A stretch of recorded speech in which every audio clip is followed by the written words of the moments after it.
my 3 favorite top speed exercises for sprinting and speed development to develop your max velocity. The dribble series, straight leg bound to sprint, and wicket runs, as well as 2 bonuses at the end.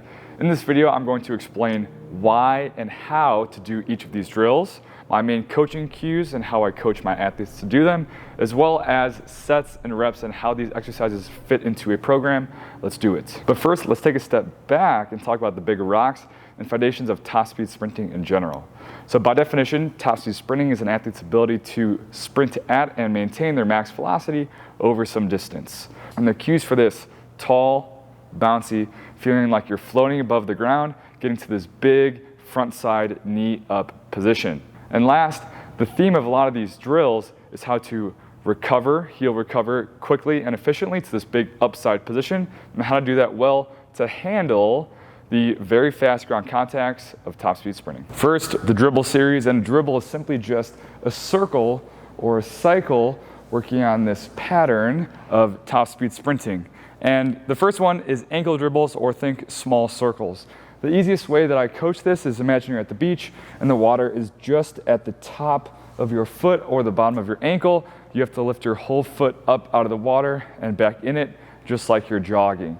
And the key is to lift with your knees up, toes up, just like you're jogging. It looks something kind of like this. Lifting with the knee, getting my foot up out of the water, getting a lot of steps in 5 yards, 10 yards, whatever it may be. The next is shin or calf dribbles. And now the water, instead of it being at the top of my foot, is now halfway up my shin. So I'm just lifting my knees up a little bit higher, thinking about getting my foot out of the water. And you can see this circular cycle pattern. Next, knee dribbles. You guessed it, the water now goes from the middle of my shin to the bottom of my knee. Lifting my whole foot up out of the water, as high as the water can go if you're at the beach without falling over. And the next 2 exercises are going to be a ankle, shin, knee bleed, where you do 15 yards total, 5 yards of each, one leading into the next. And the last one would be 5 yards of knee dribbles into 15, 20 yards, running it out, building up to that 100%. Why I like the dribble series so much is there's a runaway of progressions.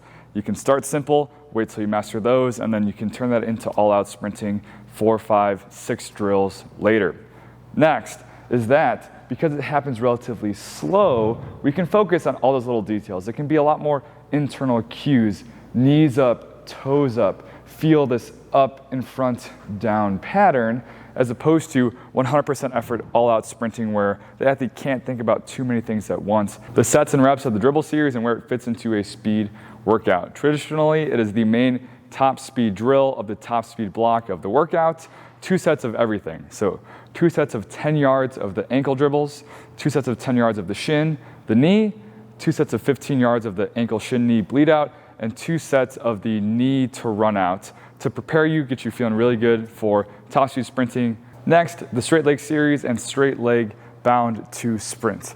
The reason why I like this so much is because it teaches the athlete how to be tall, bouncy, and strong with this leg straight ground contact, which is pretty similar to how we hit the ground in top speed sprinting, leg almost all the way straight. So to do these drills well, the athlete has to hit almost right underneath their hips. They have to stay tall and bouncy with good posture, and we can focus on keeping the upper half tall the entire time, no matter what the drill is, and just let the legs do all the work. And last, straight leg bound into sprinting, making a bunch of speed throughout the distance of the straight leg bounds into this high knee dribble sprinting action. Cues for this is to be tall, bouncy, and feel like you're floating across the ground. Feel like you're 2 inches taller than what you are normally, and keep that feeling the entire rep, no matter what drill it is. Sets, reps, and where these drills fit into a speed program. It works well as a main drill block before your top speed sprinting, your fly 10s, hitting 2 sets of 5 yards of the straight leg shuffle just to get the ankles bouncy, 3 sets of 15 yards of straight leg bounding, and 2 sets of 10 yards of straight leg bounding into 15 yards of sprinting to get you ready for your all-out sprints. These drills also work great in the warm-up of a top speed workout when you have different drills as part of the main workout itself. Just cut the reps in half. Next, wicket runs or hurdle runs. How to do them? Very simple. You set up your hurdles and you run through them one step in between each hurdle. Spacing for this is going to be anywhere from 5 feet in between each hurdle, all the way up to 7 feet. The faster, the taller, the stronger your athlete is, the farther they can handle, and the opposite for the closer the hurdle. My 3 main coaching cues for this are taller, faster, knees higher on this.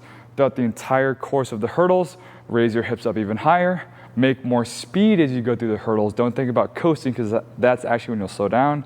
And last, get your knees higher the longer you run through the hurdles. So the lead in before the hurdles, anywhere 10 to 15 yards, 2 cues that I found specifically work well with my athletes is first, cross over the last hurdle with more speed than you cross over the first hurdle. And next, because we never want to get into this reaching position forwards with our feet, and if you do that, you're going to kill all your speed and you can't make it through the hurdles, is almost to feel like you are marching.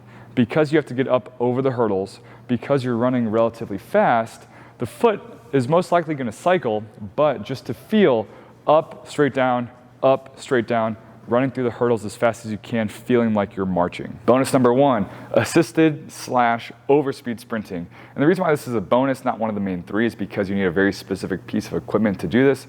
But assisted sprinting, or where the athlete is getting some external help to reach speeds higher than what they could on their own, cleans up a lot of technique because you have to do that well to hit any sort of speed. Bonus number 2, flying 10s or flying sprints. This is an awesome training stimulus, but also an opportunity to assess an athlete's top speed sprinting. So 25 to 30 yards building up speed up to 100%, and then 10 yards all out.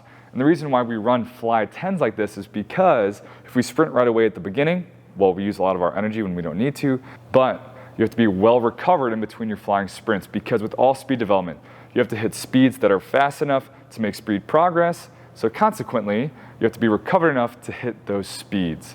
A flying 10, although it's 10 yards all out, it's more like 20 yards of high intensity sprinting, 2+ minutes rest, or a very slow walk back in between.